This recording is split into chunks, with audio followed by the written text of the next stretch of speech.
이해하는 주지스님이 바뀌었고, 고 시철이 되면은 그 청년회인데 사람이 안 들어.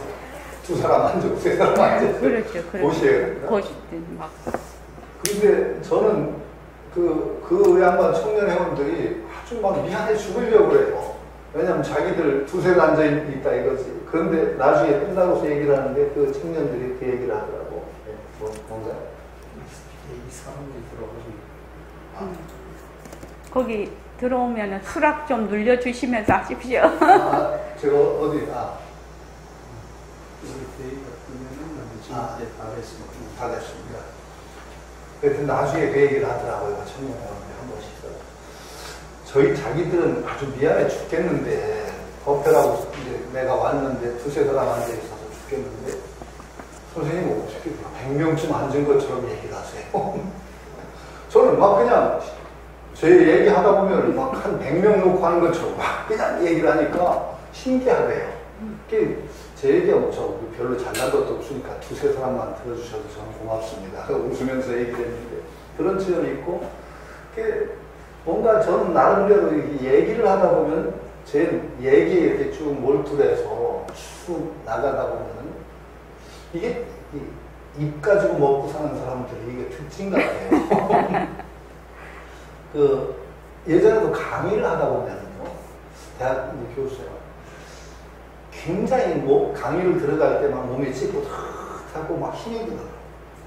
막 죽겠어요. 딱 휴강은 딱 제일 명강 중에 제일 명강은 휴강이라고 하는데, 하여튼 그런데요, 강의를 시작해서 쭉 강의에 몰입을 해요. 내가 얘기하는 얘기 쭉 따라가는 것도 상당한 집중이 됩니다. 강의 한 시간을 딱 하고 나면 몸이 개운해져요.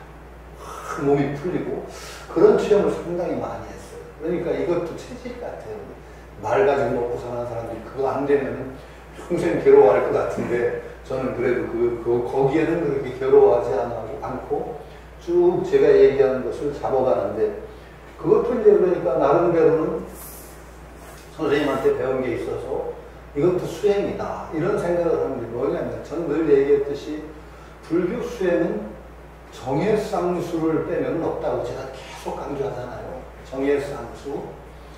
그 다음에 정예쌍수, 그걸 다른 표현을 하면 지관경수라고 하죠. 지관, 정예. 그러니까 모든 수행을 여러분들이 불교 수행을 하실 때 반드시 참조해야 되는 게 뭐냐? 이게 정예의 수행이 함께 되는 수행이냐, 맞느냐 안 맞느냐를 딱 기준점으로 잡으셔야 됩니다. 정이라는 건 뭐냐? 차분해야 된다는 겁니다. 집중해야 된다는 겁니다. 정이라는 건 아주 어려워. 희라는 건 뭐냐? 깨어있어야 된다는 소리입니다. 깨어있어야 되고 올바르게 판단해야 되고 올바른 지견을 가지고 올바르게 보고 깨어있어야 돼요. 이 두 개가 함께하는 것이 불교 수행입니다. 그러니까 앞으로 모든 것을 수행으로 삼을 수 있는 바로 그 키워드가 정예쌍수입니다.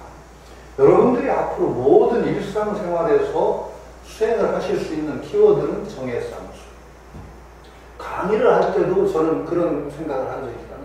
정예쌍수. 정이라는 건 뭐냐? 제가 강의를 진행할 때 제 마음이 그냥 함부로 날뛰면 강의가 안 됩니다. 막 어디로 가는지도 모르고 막 날뛰는 건 이게 선량한 거죠. 차분해야 됩니다. 내가 어디를 얘기하고 있구나. 집중을 하는 겁니다. 차분하고. 그 다음에 집중, 차분한데 분명하게 상황을 인식하고 듣는 사람 반응도 보고 내가 하는 그 얘기를 분명하게 딱 알아채고 나가야 됩니다. 그러니까 강의를 하는 것도 일종의 정예쌍수입니다. 이런 마음을 먹고 하시면은 모든 삶 자체가 정예쌍수의 틀 속에서 이루어집니다. 그러니까 예를 들어 수행 방편을 하더라도 연구를 하더라도 정예쌍수입니다. 정예쌍수. 그렇죠. 새말기를 하더라도 정예쌍수입니다. 지금 원장님하고 마침 어떤 수행 방편 얘기를 하다 들어왔습니다. 근데 제가 딱 짚어서 얘기는 안 하겠지만 한국 불교에 상당히 유행하는 굉장히 이름도 나고 하는 수행 방편이 있습니다. 저는 그 수행 방편이 잘못되었다라고 거의 단정합니다. 왜냐하면 그 수행 방편을 보니까 정예쌍수가 아니에요. 어떻게 되느냐? 수행을 하는데 의정을 모아요. 감정을 동원해서 화두를 한다든지 그 불교 수행을 할 때는 감정을 모으는 것이 아닙니다. 의심을 한다고 해서 감정으로 의심하는 것이 아니라 고독하게 생각하는 겁니다. 예를 들어서 비유를 하자면 어떤 사람, 갑자기 알던 사람이 이름이 생각이 안 나. 그러면 누구였더라? 이렇게 딱 마음에 할 때 그게 감정이 아니거든요. 그 용을 쓰는 게 아니고 이렇게 하듯이 화두에 대해서도 그렇게 탁 밝게 정신을 딱 모아놔야 합니다. 그 모으는 순간에 그 모음으로써 정이 이루어지고 그 화두를 살피는 깨어있음이 있습니다. 이 정의의 상수가 되는 겁니다. 그런데 이 수행방편이 보니까 바로 가까운 사람이 그 체험을 하고 왔어요. 정을 모으는 거예요. 막 감정을 동원해서 의심을 하는데 그 의심이 차분하게 차분하면서 또렷한 의심을 하는 것이 아니라 감정을 뚜룩뚜룩 모아가지고 의심하다 보니까 어떻게 돼요? 감정을 모아서는 반드시 감정의 폭발이 있습니다. 뻥 터집니다. 감정을 막 그냥 뭉쳐내니까 나중에 어떻게 돼요? 뻥 터집니다. 그럼 그때 터질 때 엄청난 카타르시스가 옵니다. 우리가 감정, 뭐였던 감정이 한번 팡 터져보세요. 엄청난 해방감이 오거든요. 그러니까 막 그거 터질 때 울고 불고도 하고 막 그냥 막 이상한 자태가 일어납니다. 그 꼭 기독교 부흥입니다. 그 저는 아니다. 이거 불교수예요? 아니다. 이렇게 딱 단정을 했습니다. 근데 그때 제가 그러면서 다시 한마디 한 것이 참 이 우리나라 그 불교 종단이 문제로구나. 그렇게 어떤 수행이 유행을 하면 종단에서 그 수행을 잡아줘야 됩니다. 원로들이 모여서, 종단의 원로들이 모여서 다 검토를 해줘야 됩니다. 그래서 이 수행은 부처님 수행의 어떤 부분에 맞는다. 그러니까 이런 의미가 있다. 딱 잡아주거나 아니면 이건 아니다라고 판정을 해줘야 됩니다. 근데 불교 종단에서 그런 일이 없습니다. 안 되는 것 같아요. 거의 아마 능력이 없는지 의지가 없는지 참 딱한 얘기입니다. 제가 보기에는 굉장히 딱한 얘기입니다. 그러니까 이런 올바른 어떤 지견을 가지고 수행을 해야만 병이 없습니다. 여러분 앞으로 수행하는 거 그렇게 어렵게 생각하지 마세요. 여기 생활비 어려운 거 없죠. 수행이라는 건 정해상수다라고 생각하시고 그걸 저는 더 한마디로 더 쉽게 얘기해서 어떻게 부식한 도깨비 정신 차려야 합니다. 정신 차려라. 우리말로 그 정신 차려 그러죠. 정신 차린다는 건 어떻게 하는 게 정신 차리는 거죠? 어디 한 군데 꼭 빠져있는 거 정신 차리는 거 아닙니다. 몰두 그냥 막 해서 옆에 무슨 일이 그거 정신 차리는 거 아닙니다. 멍해 있으면 정신 차린 거 아닙니다. 정신 차렸다는 상태는 뭐냐? 정해상수가 되는 상태가 정신 차린 겁니다. 잘 생각해 보세요.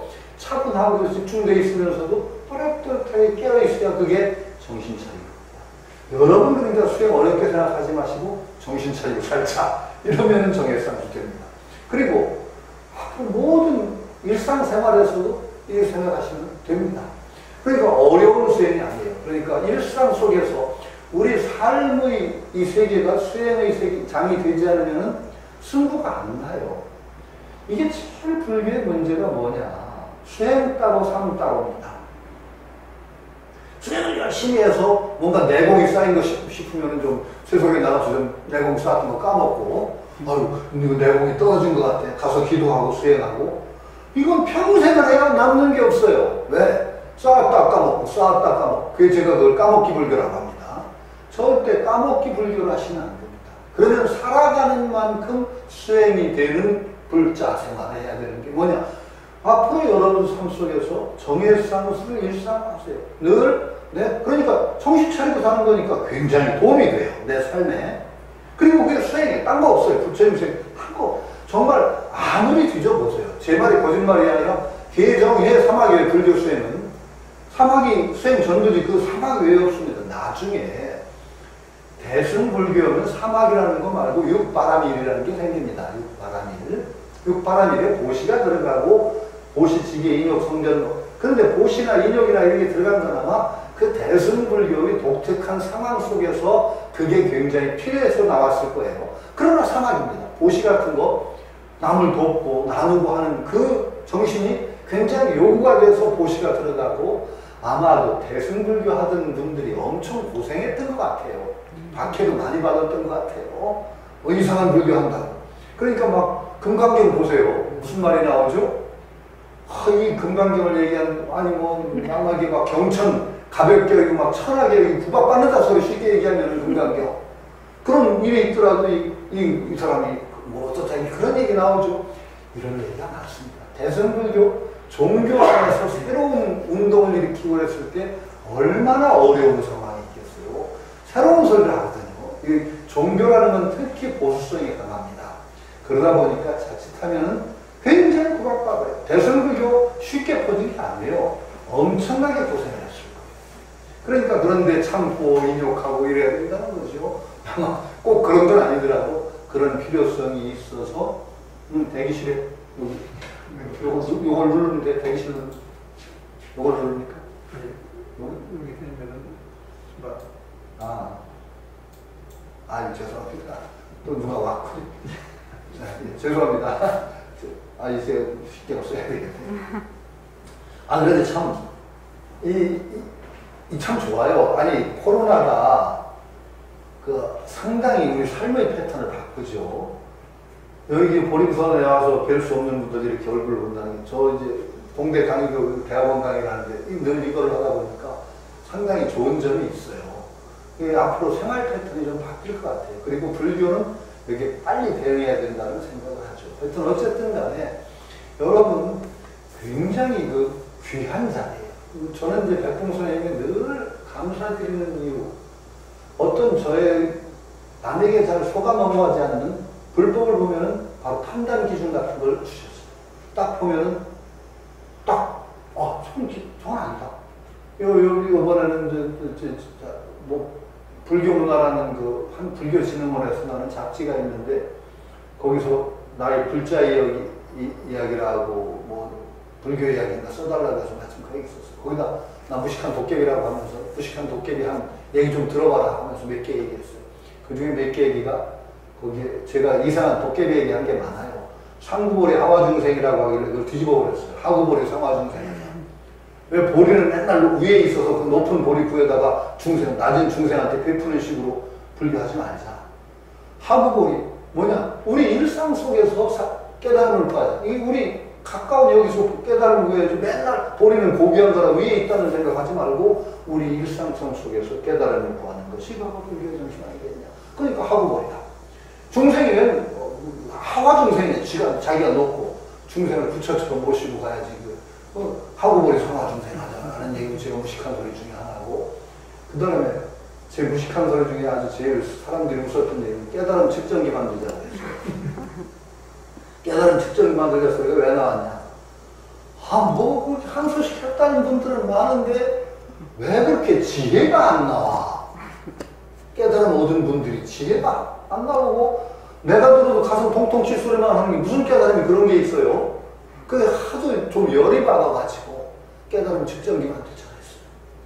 어떻게 깨달았지 안 깨달았는지 가리기가 까마귀 암수가리보다 더 힘들다.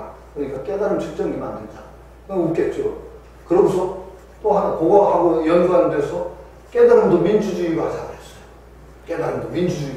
너무 나 깨달았네 하고 권위 세우지 말고 당신 깨달았으면 도대체 뭘 깨달았는지 검증도 받고 여러 사람이 옳다고 생각하는 게 부처님 깨달음하고 둘이 아니다. 우리가 중생이기만 하냐? 우리 속에 다 부처의 지혜가 나오는 사람인데 그 지혜 보면 부처님 지혜에 가까울 수 있는데 왜 너무 권위만 딱 세워서 이 깨달아내 이런 식으로 권위 내세우지 말자. 그래서 깨달음도 민주주의 하자. 이런 얘기가 거기 썼던 게 두 가지 하나가 또 있어요. 이산의 현수님 발언은 또 역시 또 제가 틀린 남들이 하도 얘기를 안 하니까 이건 말이 안 된다. 왜냐하면 이산의 현수님 발언은 불자들이 늘 애송해요. 그런데 저는 20년 전인가 그걸 처음 20여 년 전에 딱 읽고 이걸 딱 안 왜? 이산의 현수님 발언에 익숙하신 분들이 있을 텐데 이 세상의 명과 복은 길이길이 창성하고 오는 세상 불법지 무럭무럭 자라나선다. 이 말이 안 되거든요. 저 보세요. 이 세상에서는 명과 복을 빌고 불법죄는 내생에 닥자. 이거 발언은 이런 발언이 있어서는 안 됩니다. 왜? 불법죄를 내생으로 미뤄? 그러면 내생에 태어나서 불법죄, 전생에 내가 불법죄에 닥치고 이번 생으로 밀어놨지. 기억을 하실 것 같아요? 천만의 말씀이요. 기억 안 납니다. 기억한다는 건 있지만 되게, 전생에 기억한다는 건 되게 사기꾼들이 많으니까 그거 숨지 마시고. 버릇만 남아요. 미뤘던 버릇만. 내생에도 불법죄는 또 미뤄요. 영원히 불법죄는 내생으로 미루고. 발언문, 이 발언문이 안 된다고 해서 20년 전부터 들었어요. 그런데 여전히 읽고 있어요. 한국이 선불교에 그러면서, 선교야. 이건요, 선지를 눈을 띈 사람이에요. 이건 바로 걸리는 얘기예요. 바로. 이건 아니다. 정말 아니다. 이게 한국 불교의 현황이라는 거죠. 저는 참, 이게, 그런데 저는 20년 전에 딱 읽자마자, 이거 아닌데.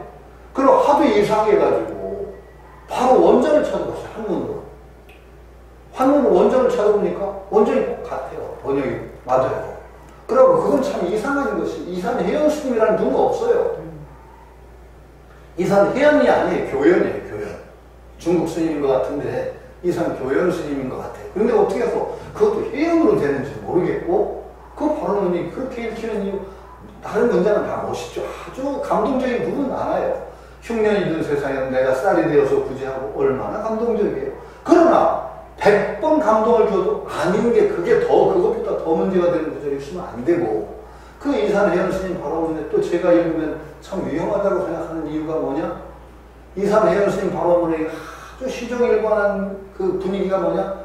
내생에 동진 출가해서 수행하자는 얘기입니다. 여러분들, 내생에 출가해서. 그러니까 제가자로서는 안 된다라는 그런 패배주의가 있습니다. 이건 아닙니다. 정말 우리가 불법죄가 늘어가는 만큼, 여러분 이제 공부하시는 분들 명심하세요. 불법죄에 늘어가고 와서 공부하시는 만큼 괴로움이 줄으셔야 됩니다. 내일은 더 편안한 사람이 되고, 모레는 더 편안하고 더 맑고 깨끗하고 편안한 사람. 그래서 깨달음 측정기를 만들자고 했을 때, 제가 측정기 만드는 법 몇 가지, 측정기는 아니지만 깨달음 측정하는 딱 기준 간단해요. 불안하고 괴로운 시간이 더 많으냐, 편안하고 안락한 시간이 더 많으냐. 딱 재면은요, 이게 깨달음 측정기예요. 딴 거 없어요. 여러분들이 가만히 삶을 반성해봐서 예전보다 내가 훨씬 더 불안하고 그런 날들이 시간이 적고 편안하고 그런 시간이 그만큼 깨달았다고 하는 거죠. 수행된 겁니다. 간단해요, 수행이라는 거. 괜히 이상한 뽕뽕 잡지 말자는 거예요. 이상한 뽕뽕 잡지 말고 깨달았다고. 그 수행을 수십 년 했는데, 수십 년 했다는 분들이요, 편안하지가 않아, 얼굴이. 이건 수행 안 한 겁니다. 수행 안 한 겁니다. 전혀 안 한 겁니다. 정말 불교는요, 괴로움이라는 고다라고 하는 것은 고를 바로 보라는 얘기예요.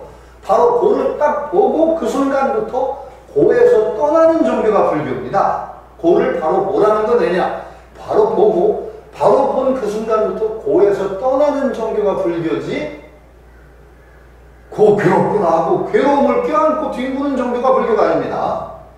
이게 그런데 불자들이 굉장히 오해를 해요. 불교는 고를 늦게 감정적으로 느끼는 거 아닙니다. 그렇게 그냥 부산하거나 딱 지금까지 못 봤던 고를 직시한다. 딱 보고 그 다음부터는 부처님이 가르치셨다는 거. 그 다음부터 떠나는 가르칩니다. 이게 불교입니다. 그래서 수행한 분일수록 맑고 밝고 명랑합니다. 이거 분명해야 됩니다. 그거는 제가 한 얘기가 아니라 그 당시 부처님 교단을 방문했던 사람이 남긴 기록이 있다고 그랬죠. 다른 수행자들, 다른 종교 지도자들이 이끄는 교단을 가면은 뭔가 칙칙하고 음울하고 이런데 부처님 교단을 가보면 어떠냐? 밝고 명랑하고 자신감에 차있고 자비심이 넘쳐. 이건 아주 긍정적인 거죠. 마지막에 정말 아주 그걸 어떻게 묘사하고 있느냐? 부처님 가르침을 따르는 수행자들은 날랜 사슴처럼, 영향이라는 날랜 사슴처럼 세상을 살아간다. 이게 부처님의 가르침입니다. 이거 반드시 명심을 해야 됩니다. 불자들이 굉장히 오해하는 겁니다. 불교가 어두운 종교, 염세 아닙니다. 바로 보고 우리가 못 봤던 진실을 바로 보는 그 순간에 떠나는 종교입니다. 불교방송에서 제가 그 얘기를 했어요. 이 얘기를 했더니 갑자기 불교방송에 나가서 방송에 갑자기 전화가 왔어. 무슨 전화 했더니 그 불교방송에 어떤 또 유명한 스님이 한 분이 와서 그 출연 일정이 있어서 오셨다가 왔다가 내가 얘기한 거 들으셔. 교수님 그거 어디에 나와요? 어디에 나와요? 근데 그 스님도 그 얘기를 처음 들으셨던 것 같아요. 그래서 저는 그 경에서 직접 읽은 건 아니고요. 제가 늘 평생에 감사드리는 책이 하나 있다고 그랬어요. 월폴라 라우라 스님이라고 시리랑 가수님인데 그분이 지으신 왓더 도트라는 부처님은 무엇을 가르쳤는가 하는 책이에요. 지금 번역이 돼서 부처님의 가르침과 발전도 하는 책으로 번역이 되고 여러 가지 번역본이 있는데 영어에 능숙하신 분은 영어 읽는 게 좋아요. 아주 압축되어 있는 번역본. 거기에 저는 거기서 읽었고 거기에 출전되어 있는 그 부처님이 평생 부처님을 일컬으시는 가장 그 당시의 부처님에 대한 칭호가 항상 웃으시는 이였다. 항상 웃으시는 이였다. 이것도 우리가 명심해야 되고 우리는 부처님을 닮아가는 삶을 살아가는 사람이고 이거 죄송합니다. 항상 웃으시는 부처님을 닮아가는 그런 사람들이어야 된다. 이런 얘기죠. 그러니까 이게 참 또 우리가 또 서론이 또 너무 길었습니다. 그래서 우리 좀 가겠습니다. 이게 빨리 끝내야지 우리가 보조 수신교라는 이게 제가 해매이즘이라서 그렇습니다. 이게 자 138쪽 읽어보겠습니다. 번역 읽겠습니다. 대저 사람의 한 몸에서 장애를 만드는 것이 보고 듣고 느끼고 아는 것뿐이니 이른바 보고 듣고 말하고 행동하는 것이 다 고금 천하의 사람마다 옛날부터 있던 지견인 것이다. 이늘 함에 모름지기 이 옛날의 지견을 송두리째 모두 끊어버리고 제거해서 거듭 새롭게 특별하게 한 번의 생애를 자아내어야 되지. 옛날 습습의 소견을 그냥 가지고서는 들어갈 수가 없다. 옛날에 보고 듣고 알고 느끼는 것은 모두 이해가 아니어서 잠난하고 전도된 것이므로 일호도 쓸 수가 없나니 그러므로 공자가 심장을 꺼내고 쓸개를 드러내시어 말라는 물자를 집어내십니다. 이게 공자가 사물 지은 얘기입니다. 저는 얘기했는데 네 가지 하지 말라. 왜 물이냐? 물이 이게 굉장히 중요한 것이 우리가 계율이 다 뭐죠? 계율은 뭘 잘 하라는 얘기 이제 성계라고 하지만은 계율은 다 하지 말라. 계율이 전부 물입니다. 나쁜 걸 끊어내는 것이 바로 계율입니다. 나쁜 걸 끊어내면은 바로 선을 찾지 않아도 거기가 선지예요. 그러니까 옛날 우리가 정말로 딱 우리가 시점을 바로 딱 세우는 것은 뭐냐? 해광반조라고도 하고 그러는데 우리가 수행을 한다는 것은 일종의 거꾸로 가는 길입니다. 거꾸로 가는 길. 아니 거꾸로 영원히 가려는 건 아니에요.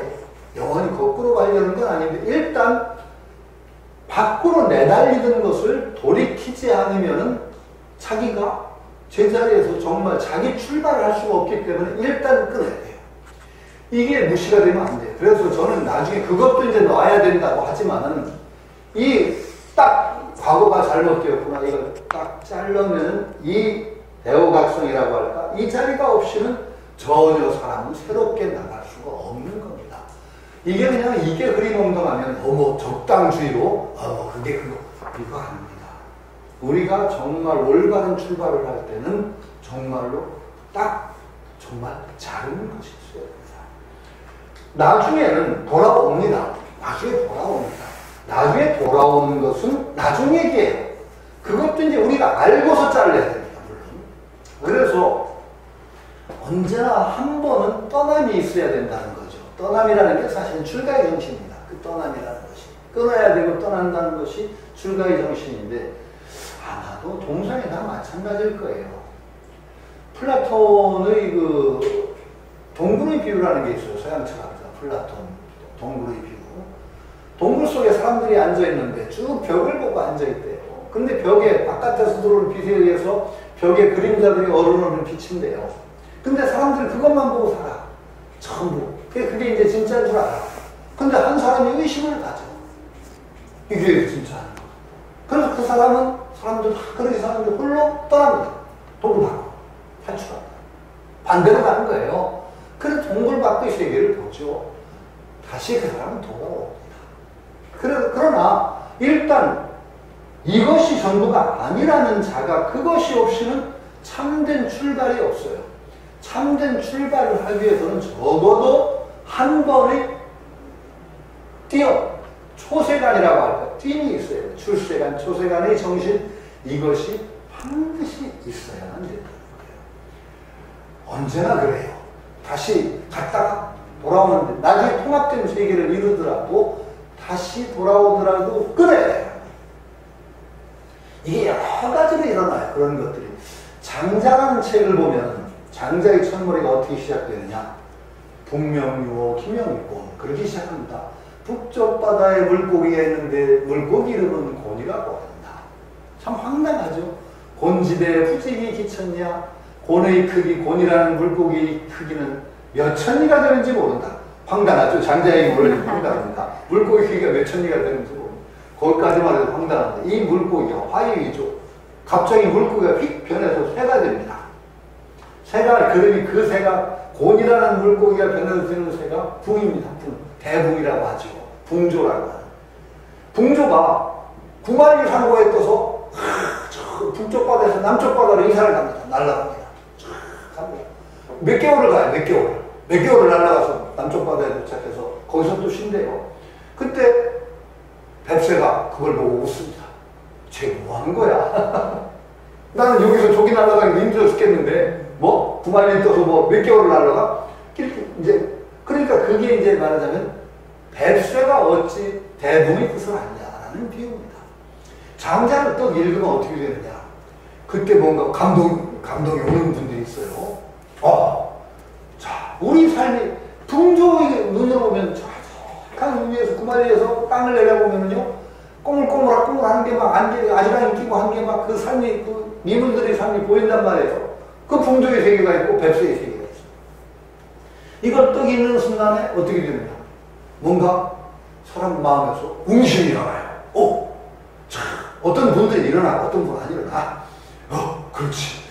내가 이렇게 소신인적인 삶 속에서 꼬물꼬물하는 게 정말 붕조의 눈에서 볼 때는 정말로 이거 한심한 이런 세계 아니야? 뭔가 그래서 마음에 웅심이 턱 일어나서 뭔가 새로운 참 소신인적인 삶을 꼬물꼬물하는 삶을 툭 뛰고 싶은 마음이 일어난단 말이죠.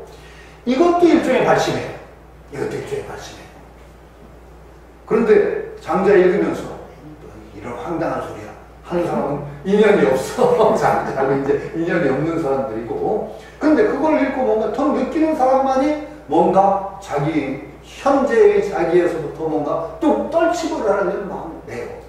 그런데 또 돌아온다는 얘기는 뭐냐? 장자에서는 그 대붕이 또 굉장히 좋기만 한 걸까요?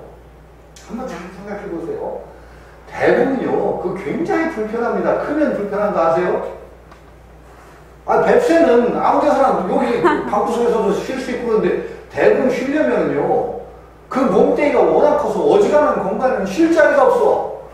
북쪽 바다, 남쪽 바다까지 날아가는 이유도 괜히 날아가는 게 아니야. 그런 큰 바다 아니면 몸 누일 데가 없어. 얼마나 불편해. 대붕은 대붕대로의 좋은 점과 나쁜 점이 있고, 뱁새는 뱁새 나름의 좋은 점과 나쁜 점이 있어요. 그러니까 다시 평등이 또 돌아와.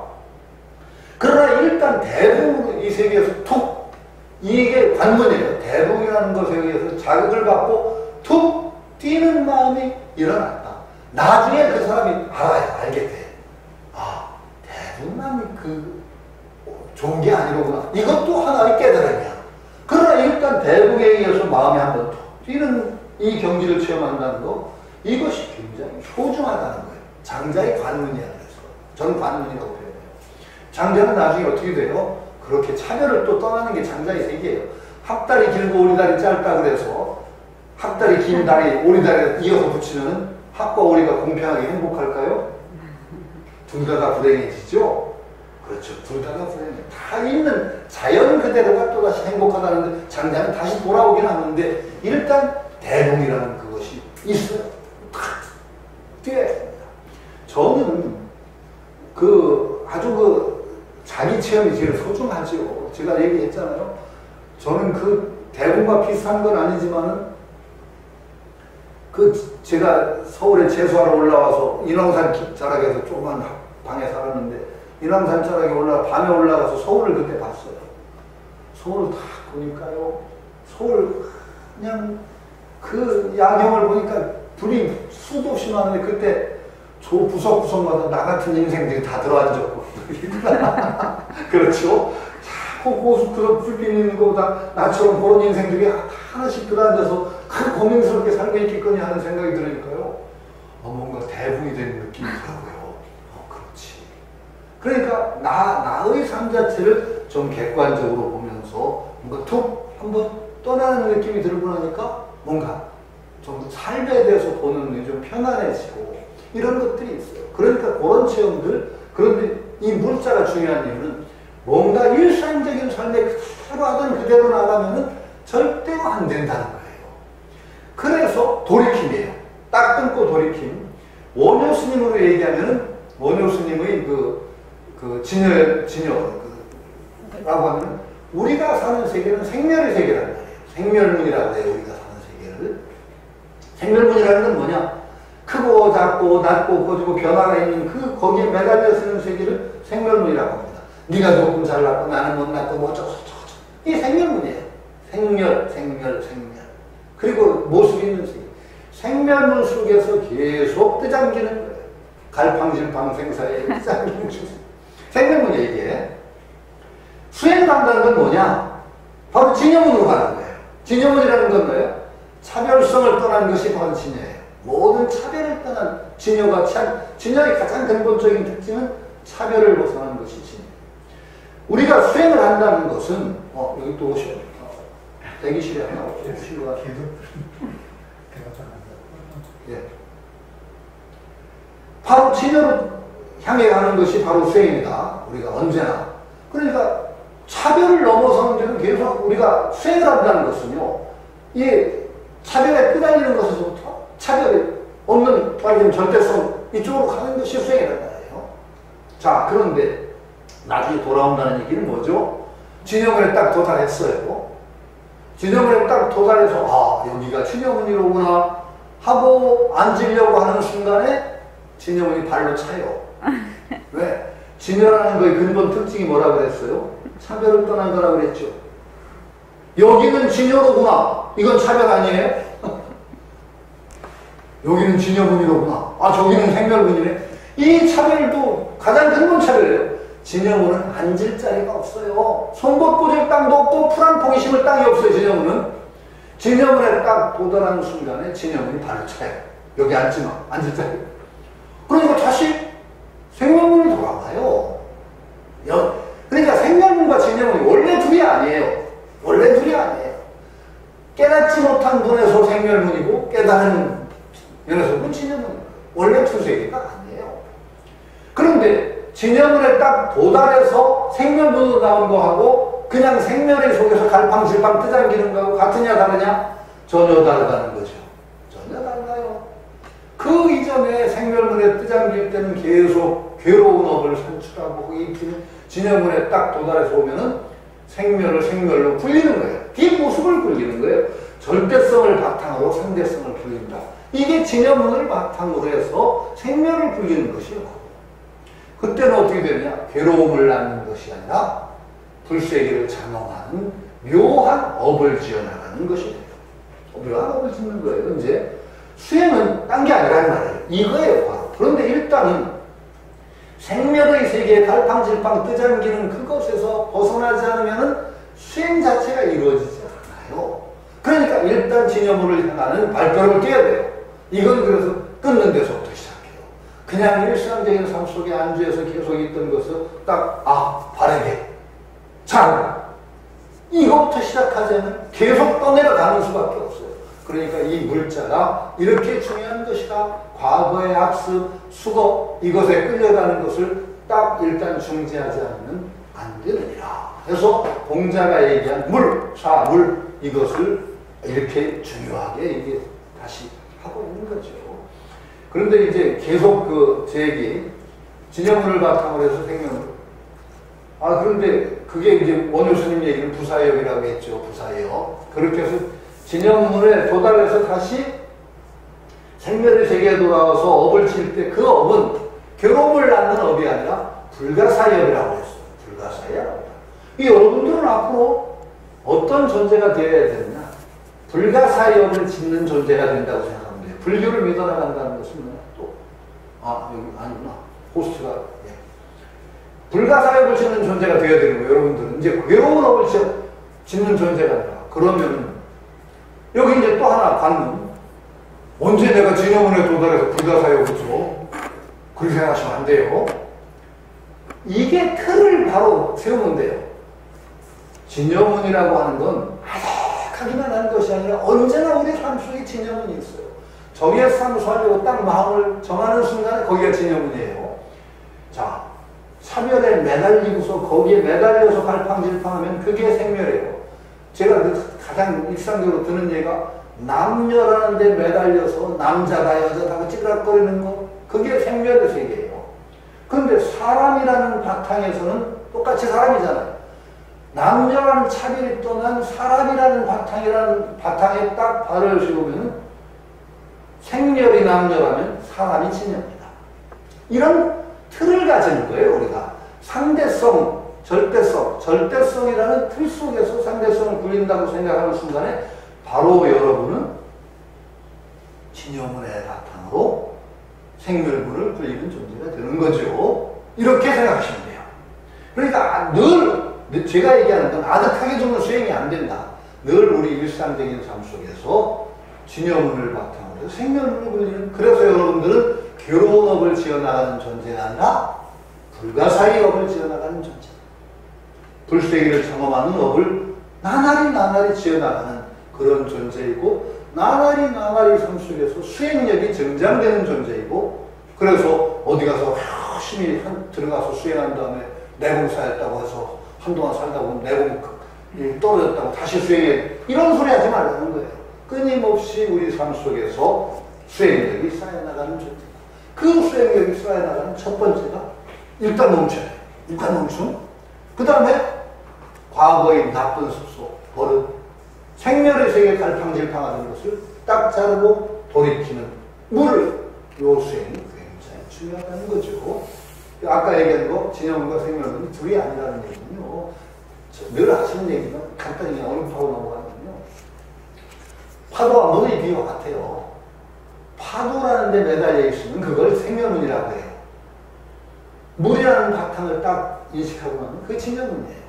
그런데 파도 다 없애고 나야 물 나오는 거 아니죠? 그렇죠? 파도 다 없애야 물 나오는 거 아니죠? 파도 치는 그대로 진여와 생멸이 함께 있습니다. 그게 하나의 세계인데 파도에 매달려 있을 때가 그걸 생멸문이라고 합니다. 상대성에 매달려 있을 때가 그걸 생멸문이라고 하고, 바로 물이라는 근본, 딱 그 입장에서 보낼 때 그걸 진여문이라고 하는 거니까 원래 생멸문이다 진여문이다가 둘이 아닙니다. 그러니까 언제나 입각적 자리를 분명히 하시면 돼요. 그게 바로 공부는 그게 시켜줍니다. 영상 송진아 오시는 건가요? 아니죠? 네, 제가 자꾸 신경이 쓰여요. 아니, 대기시죠.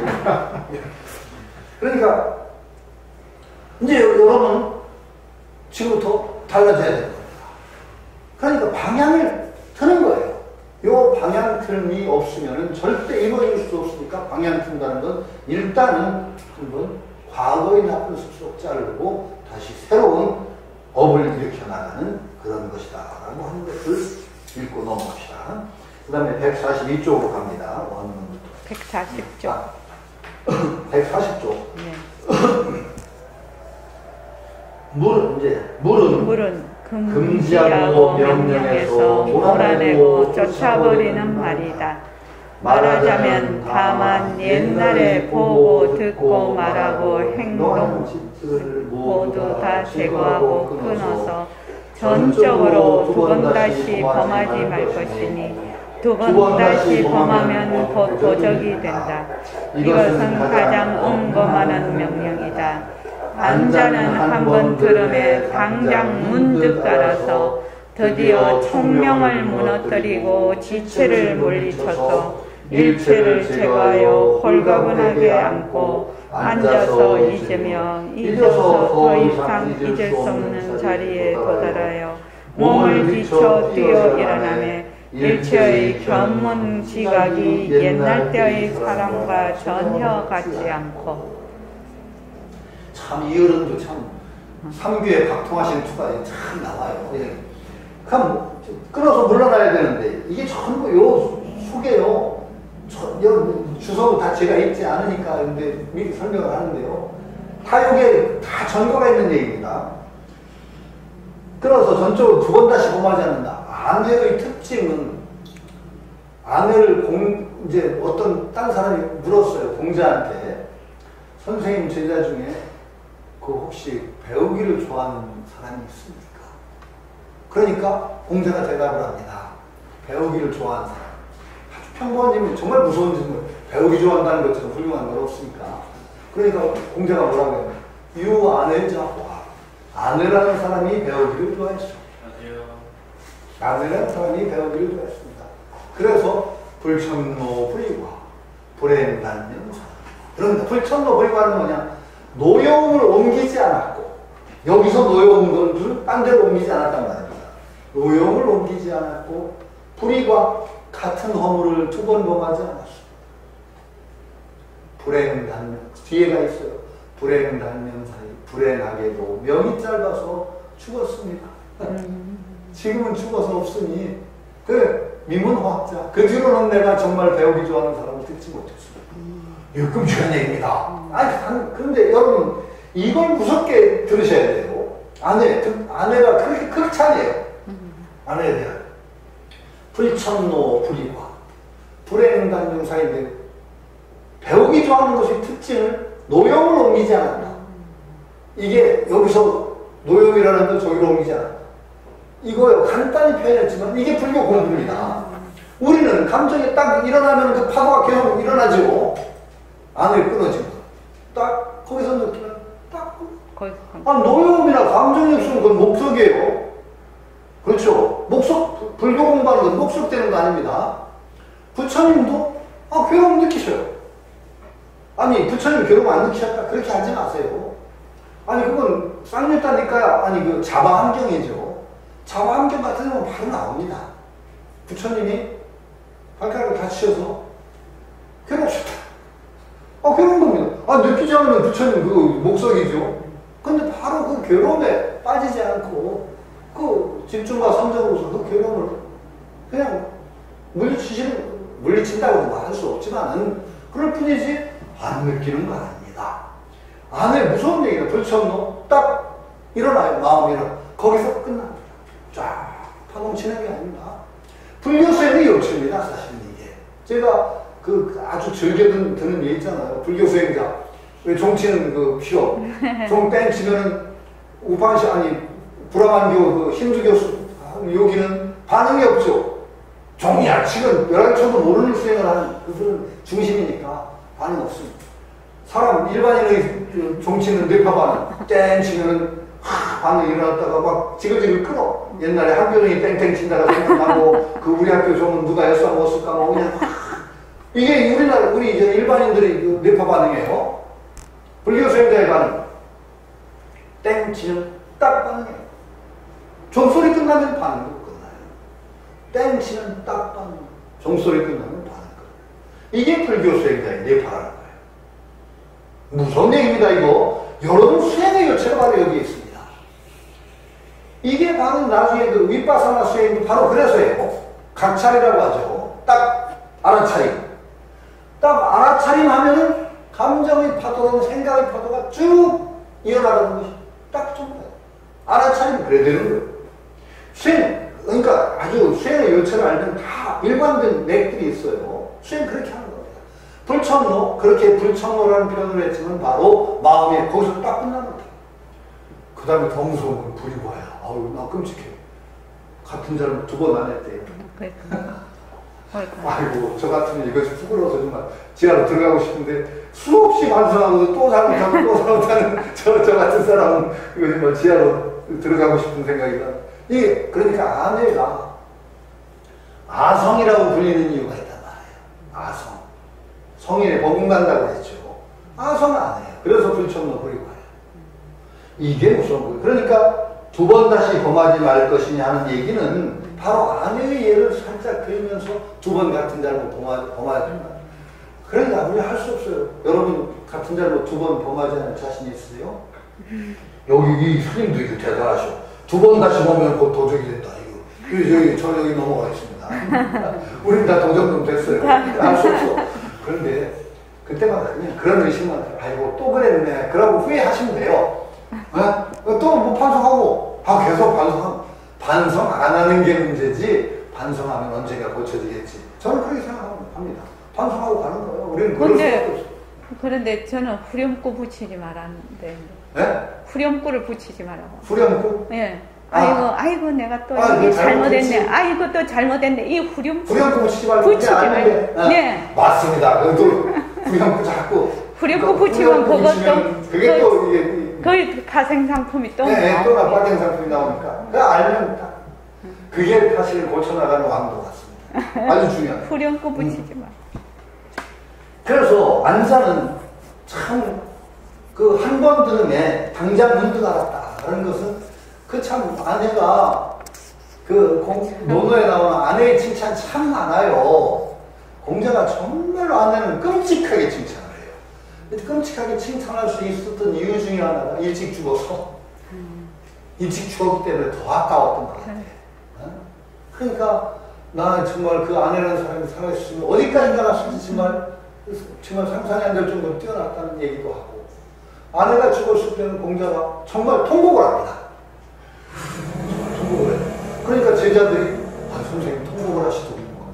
공자가 뭐라고 한지 아세요? 그랬느니 내가 이 사람을 위해서 통곡하지 않으면 누구를 위해서 통곡할까? 이렇게까지야. 그 다음에 말해주셨을 때 하늘이 나를 망쳤다. 하늘이 나를 망쳤다 했습니다. 이 정도로 아낀 제자예요. 정말로 아내도 공자를 아버지 이상으로 생각했던 것 같아요. 그래서 공자가 참 고생 많이 했거든요. 돌아다니다가 죽을 위기도 많이 당하고 그래서 어떤 때는 막 그 난리통에 헤어져가지고 아내가 뒤떨어져서 다니며 공자를 찾아가요. 막 헤매다가 한참을 그랬더니 공자가 난 너 죽은 줄 알았다 그래요. 그러니까 아내가 뭐라고 한 줄 아세요? 선생님이 계신데 제가 어찌 감히 죽겠습니까? 이렇게. 또 아내가 공자 죽었을 때 문인들이 아내를 또 다 존경하니까 장례를 후하게 치르려고 해요. 그러니까 공자가 안 된다. 형편대로 치르라. 그러니까 문인들이 아내의 장례를 후하게 치렀습니다. 결국은 막 추격을 해서. 그러니까 공자가 화가 났어요. 아내는 나를 보기를 아버지처럼 봤는데 나는 그 아내를 내 자식처럼 장례를 못 치렀구나. 내 탓이 아니라 너희들 탓이다. 아니 저 제자한테 화가 나가지고 너희들 탓이더라고 아주 그냥 화를 낸 얘기가 나옵니다. 이거면 그 참 스승과지자의 정말 끈끈한 그게 있는 게 바로 아내입니다. 그런데 아내가 여기다 아내에 대한 칭찬 중에 하나가 아내가 공자 한 얘기에 대해서 의문을 제기한 적이 없대요. 얘기를 하면은 그냥 그래서 마치 바보 같았다고 얘기가 나와요. 한 번도 왜 무슨 얘기입니까? 이런 얘기도 없고. 그런데 딱 바보 같은데 딱 보면은 그 자리에 돌아가 집에 가서 아내 한 살피면은 자기가 한 얘기의 의미를 정말 알아서 그걸 다 실천해 보입니다. 그래서 공자가 얘기합니다. 아내는 바보가 마치 바보 같다는 거예요. 그리고 인을 물었을 때도 바로 그렇게 물어요. 인을 행하는 방법을 물으니까 공자가 대답한 거죠. 극기복렬이 자기를 극복하고 사사로운 자기를 극복하고 예로 돌아가는 것이 인임이라. 하루에 하루를 극기복렬하면 천하가 인으로 돌아가는 것이다. 뭐 이렇게 얘기하니까 안에 거기서 뭐라고 하냐. 청문기모 자세한 조목을 알려주십시오. 그러니까 공자가 비례불시 비례무청 비례운동 비례불원 이걸 얘기하는 겁니다. 사물을 얘기하죠. 그러니까 아내가 바로 효술불민청사설 제가 비록 영민하지 못하지만 선생님의 가르침을 따라서 열심히 닦겠습니다. 이거 끝나는 겁니다. 이렇게 할 뿐 아니라 그 다음에 총명을 눈을 뜨고 지체를 물리쳐서 일체를 제거하여 홀갑을 하게 이걸 어디에 나오는 거냐. 장자에 나옵니다. 장자에. 논어에 안 나오고 재미있게도 장자라는 책에서 아내 얘기가 두 번이 아주 중요하게 나옵니다. 아내 장자의 가장 중요한 서상 가운데 두 가지가 공자와 아내의 대화를 통해서 나옵니다. 이거 재미있는 얘기예요. 그래서 중국 제3대 철학자까지는 아니고 광말약이라는 사람이 있는데 시피판서를 쓴 사람인데 그 광말약이 쓴 얘기 중에 재미난 얘기는 장자가 도가의 인물이 아니라 육아의 인물이라고 하는 얘기가 있어요. 장자가. 광말약의 학설이에요. 왜 그러냐? 장자의 가장 중요한 사상이 공자와 아내의 대화를 통해서 나오고 사실 가만히 뜯어보다 보면 장자의 사상 가운데는 상당히 육아적인 그림이 있다. 그러니까 장자가 도가적인 도가가 아니라 육아다. 이런 얘기가 나옵니다. 그 정도로 중요한 얘기가 공자와 아내의 대화인데 그 두 가지가 심재와 좌망입니다. 심재, 마음심자, 마음심자, 재라는 건 목욕 재개한다는 재자. 좌망이라는 건 앉을 좌자, 잊을 망자입니다. 다 쉬운, 재자는 좀, 목욕 재개한다고 하는 재자입니다. 심재, 마음의 재개와 좌망, 앉아서 있는다. 이게 장자사에 굉장히 중요한 거예요. 바로 여기서 총명을 무너뜨리고 지체를 물쳐서 일체를 제거하여 홀갑을 하게 앉고 앉아서 있으며 앉아서 더 이상 잊을 수 없는 이게 바로 좌만의 얘기입니다. 좌만. 그래서 참 재밌는 것이 이 스님은 물을 통해서 물을 하지 말라는 이것을 통해서 좌망에 도달했다는 거예요. 좌망에. 가장 구체적이고 현실적인 일을 통해서 가장 추상적인 좌망, 앉아서 자기 몸도 있고 세계까지도 모조리 됩니다. 온통 그 형이상학적인 그 성취를 이루는데 그것이 그냥 허공 붙잡고 하는 공부가 아니라 바로 어디서 하느냐? 네 가지 하지 말라는 데서 시작해서 좌망을 하는데 이렇게 얘기한 거예요. 일체의 견문 지각이 옛날의 그것과 다르다는 것이에요. 남화경 141조에 보면은 남화경의 말인 타제처와 출총명 같은 말이라는데 여기 스님이 한 얘기가 나오니까 그건 읽으시면 돼요. 그러니까 이게 참 중요한 것이 이제 그 육아의 경전을 우리가 읽는 이유 중에 하나가 저는 이게 중요한 이유가 뭐냐 불교 잘못하면 제가 뭐라고 그랬어요? 불교 잘못하면 허공을 나른다. 허공 나릅니다 여러분. 참 위험합니다. 발이 땅에서 붙지 않고 그냥 허공을 둥둥 떠 관념의 유의 속에 빠져가지고 그런데 이 유학의 경전인데 아주 중요한 얘기가 좌망은 정말 허공 나르는 경제예요. 출총명, 지체. 근데 그게 어디서 출발하냐? 좌망. 가장 구체적인 얘가 아니면 보지 말고 듣지도 말고 말하지도 말고 움직이지도 말라는 이 네 가지의 출발에서 좌망과 연결된다. 이게 바로 굉장히 중요한 얘기입니다. 불자가 굉장히 조심해야 될 얘기가 발이 땅에 붙어야 된다는 얘기입니다. 이게 떨어지면요 정말 마분이 나옵니다. 불교 공부에서 마분이 되는 경우가 참 많습니다. 저도 한 마분이 했죠 옛날에. 그 부끄러운 얘기인데 이 불교 문화에도 그 얘기 썼습니다. 제가 한 마분이 했다고. 그때 보면 참 요상한 이게 무슨 물건이고 할 정도로 이상한 물건이 하나 있었죠. 정말 큰 소리 빵빵 치고 그때 대학 동기들 얘기 들어보면요. 참 가관이었대요. 가관. 제가 아주 가관이었대요. 볼만했대요. 제가 생각해도 볼만했죠. 부산 스님 앞에 가서 큰 소리 빵빵 치고 선문답 한다고 날 치고 할 때는 이제 뭐 가관이었죠. 근데 그게 정말 나중에 어느 날 떡 보는데 이게 무슨 물건이고 하는 생각이 또 들더라고요. 그게 뭐냐? 발이 땅에 떨어졌어. 정말 일상적인 어떤 삶의 수행과 떨어진 이 관념의 세계에서 쏟을 때 이런 도깨비가 나오는 겁니다. 참 무서운 얘기인데 이게 바로 유가와 불가가 만날 때 상당히 불가에 원래 제도 공부하면 그렇지 않지만은 얻을 수 있는 아주 중요한 관점입니다. 이게 굉장히 그래서 사물이라는 구체적인 실천과 가장 높은 좌망이라는 것이 바로 연결된다. 이것이 굉장히 중요한 점이다라는 거죠. 하나 한 달로 들어가겠죠. 142쪽으로 갑니다. 이제는 이 새로운 자기로부터 별도로 닦아서 한 개의 이신을 만들어내어 나온 것과 일반이니 그와 같은 것이 어찌 새로운 사람이 아니겠느냐. 자기가 이미 새로워짐에 이 새로워진 그 힘을 미루어 백성을 교화하며 백성이 감화되어 새롭게 되지 아니함이 없으리니 이것은 곧 하루 동안 극기 복귀함에 천하가 이래 돌아온다는 것이니 그는 바로 수신의 효과이다. 만일 그렇지 못하면 어찌 수신이 치국 평천하의 근본이 된다고 했겠는가. 자, 이게 그러니까 자신, 그러니까 대학의 이제 틀이 어떻게 해요? 명명덕, 그 다음에 자기 본래 밝은 덕을 다시 밝히고 명명덕, 그 다음 제 신민이에요. 신민. 백성을 새롭게 한다. 신민. 그 다음에 제 지어지성. 명명덕과 신민을 지극한 지선의 경지에 늘 머물도록 해야 된다는 것이 대학의 3강령입니다.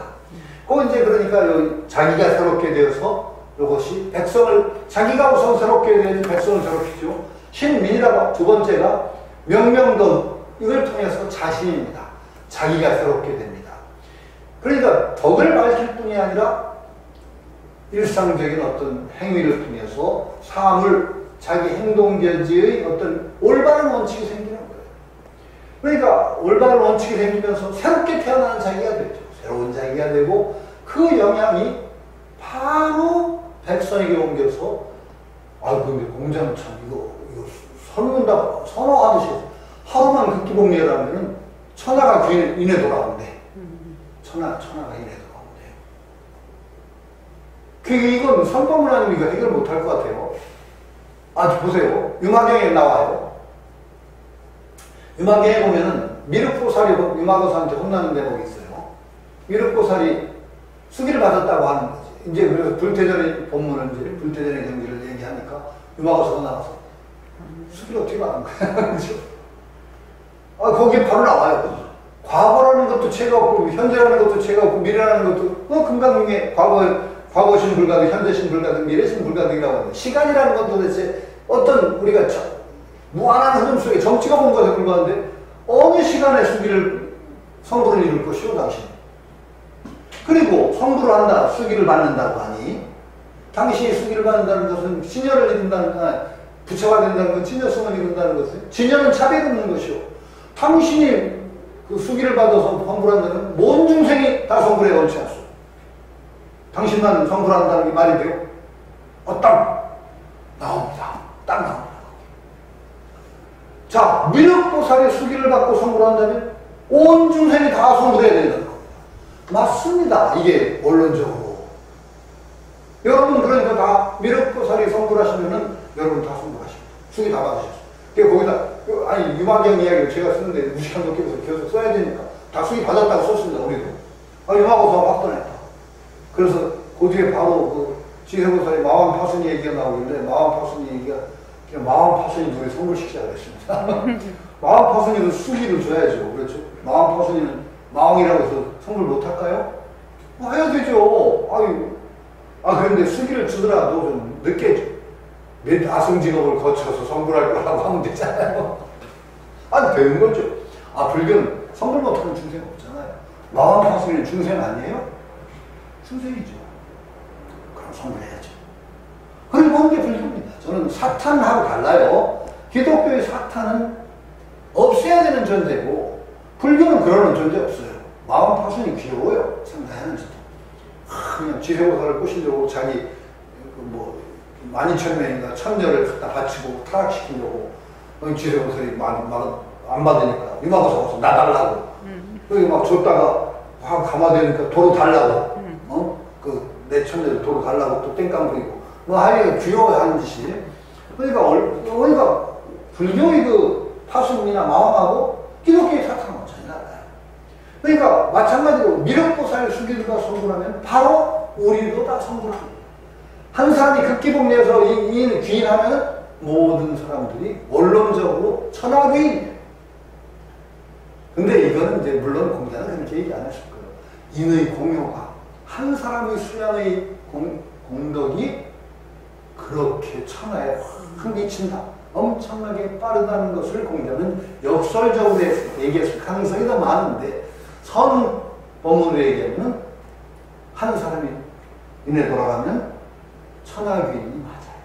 그러나 육아는 또 한 사람의 인격적인 가마력이 그렇게 빠르다는 또 육아의 신념이 있어요. 그건 또 육아의 독특한 신념이에요. 그건 신념은 어떻게 되느냐?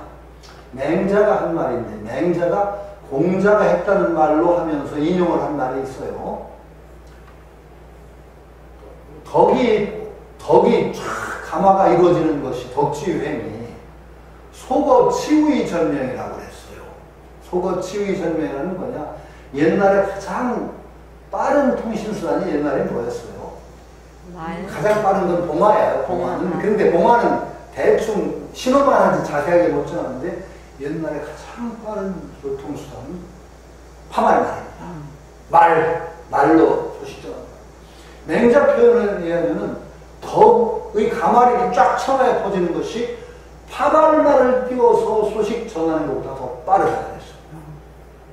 이게 육아의 신념입니다. 그러니까 그 신념이 극단적으로 드러나서 공자는 한 사람이 그 일을 실현하면은 천하가 인으로 들어간다. 이렇게 얘기를 하는 것이죠. 이건 참 재밌는 신념이에요. 인격적인 가마력의 영향력이 그렇게 빠르다. 그런데 또 어느 정도 납득이 돼요. 그리고 논어에 나오는 말로 군자의 덕은 바람과 같고 백성의 덕은 풀과 같대요.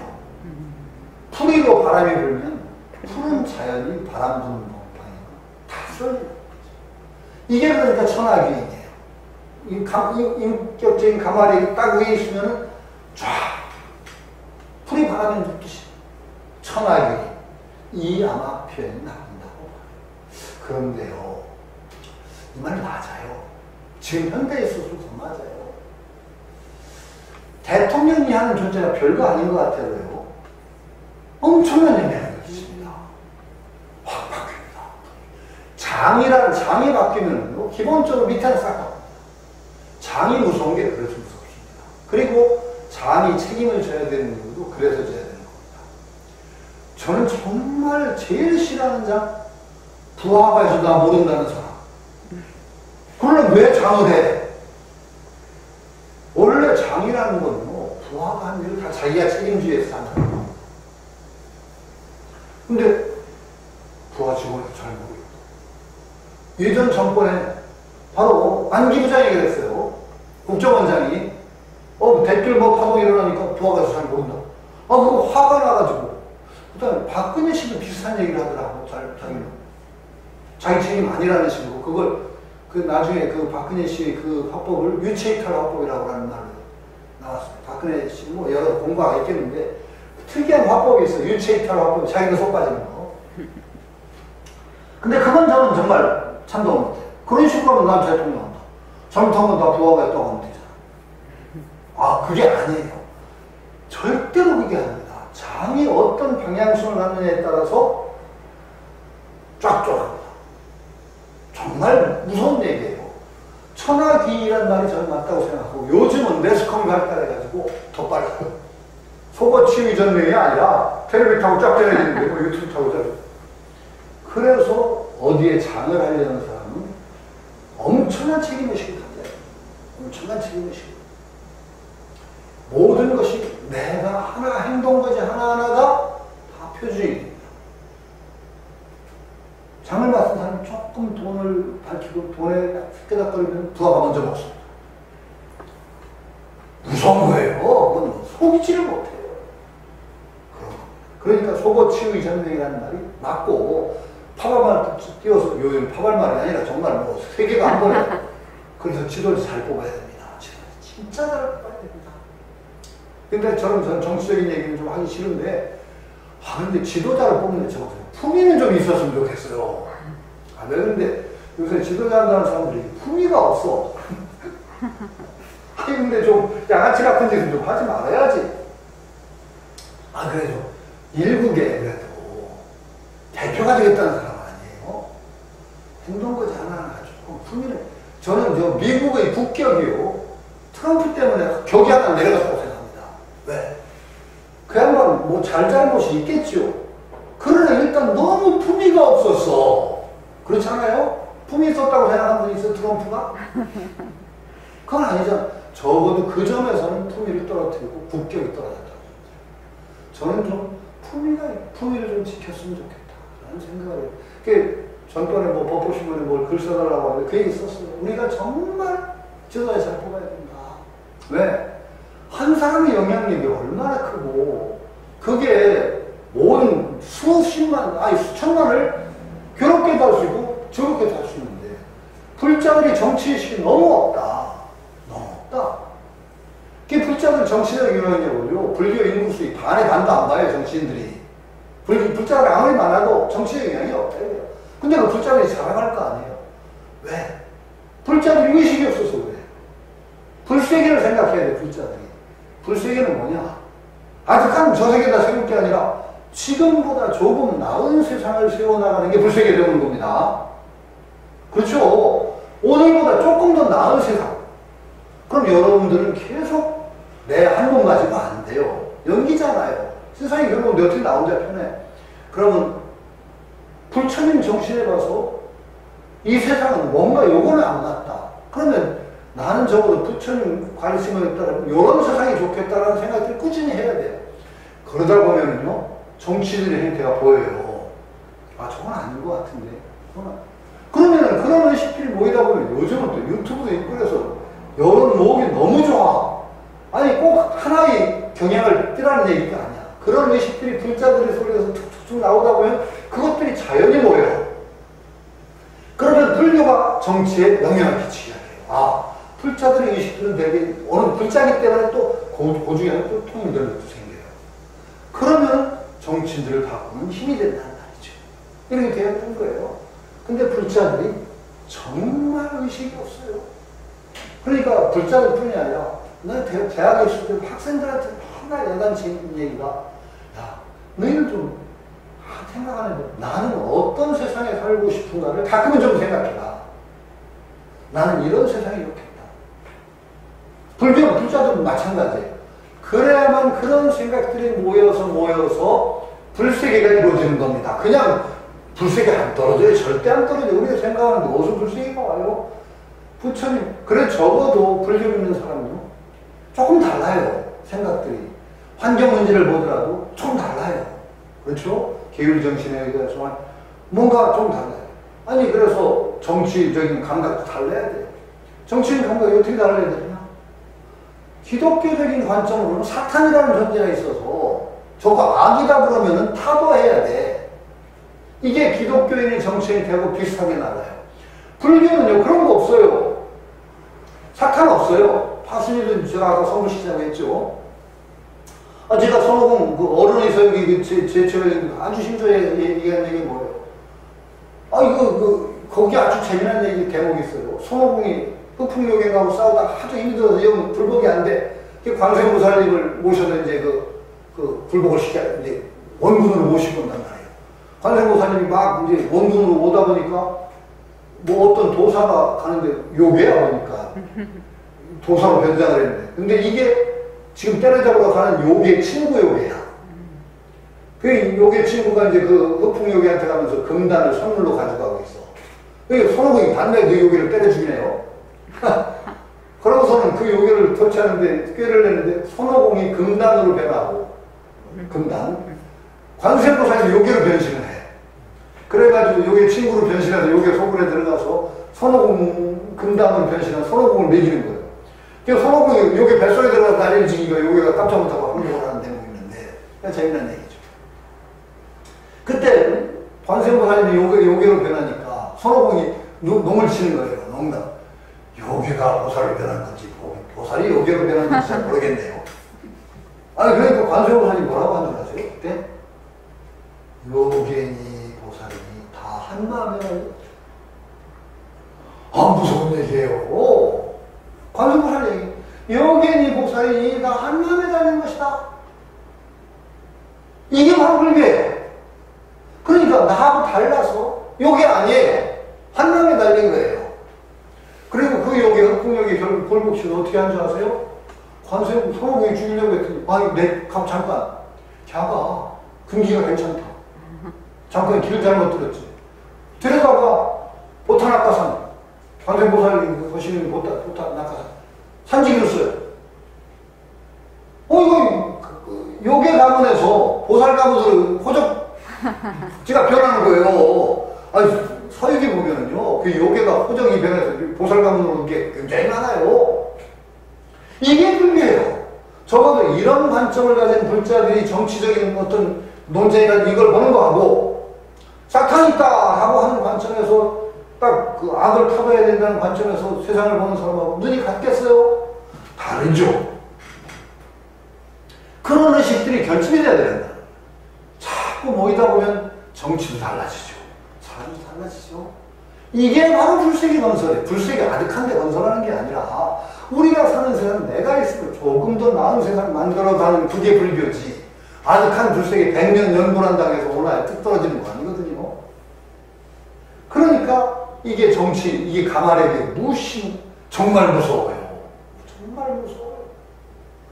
한 정권마다요. 다른 걸 좀 피부로 느껴요.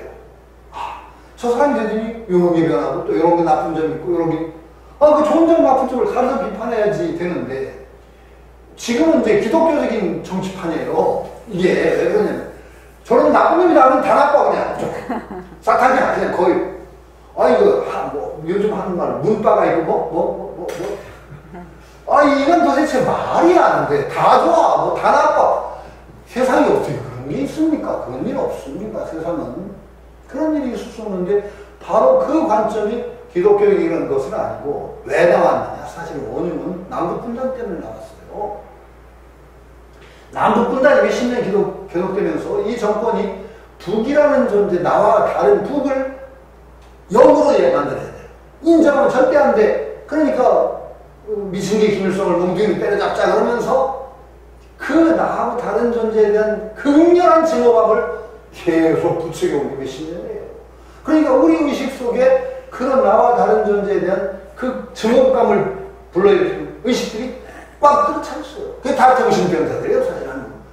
그거 나온다고 하잖아요. 이민 갈 때 무슨 그 정신 이런 거 적성 테스트 하면은 세계에서 가장 자기하고 다른 존재에 대한 증오심 제일 높대요, 한국 사람. 이 정치적인 상황은 아마 그 영향일 거고 아마 기독교인 영향이 좀 있을 거라고 봐요. 그런데 불자들이 그러니까 의식을 가지고 요괴나 보살이나 한마음에 가졌다. 이 의식을 가진 사람들이 그런 의식을 가지고 정치 논쟁도 봐야지요. 그래서 이건 잘못되고 이건 잘못되고 옳고 그름을 올바로 얘기하려고 하고 그런 편가르기 아닌 그런 정치의식을 키워야 되지 않겠어요? 그게 바로 불색의 건설이죠. 그리고 그렇게 해서 뽑은 지도자가 나와야 정말로 한 사람이 뛰어난 사람이 나오면은 천하가 귀인한다고 하듯이 정말 그 공자말이 맞아요. 풀이 바람에 붓듯이 장의 영향력이 그리 대단해요. 그러면 우리 세상이 변한단 말이죠. 이게 불자들 정말 정치식 가지고 살아야 되고 여기서 한 얘기 맞습니다. 저는 맞다고 생각해요. 하나는 이쪽으로 봐서는 미륵보살 성불하면 모든 중생 다 성불해야 돼요. 마찬가지로 하나 돌아가면 다 돌아갈 수 있고, 또 한편으로는 그렇게 정말 정치적인 가마렉이, 인격적인 가마렉이 천하를 휩습니다. 그 나쁜 방이 좋은 방이 다 있지만 그렇게 휘는 걸 알고, 우리도 정말 이런 때 유교경제님의 그런 어떤 정치적인 의식도 한번 가져보는 게 어떨까, 그런 생각을 합니다. 오늘 조금 제가 줄 말만 좀 드렸습니다. 여기서 마치도록 하겠습니다. 다음 달에 뵙겠습니다. 고맙습니다. 감사합니다. 네.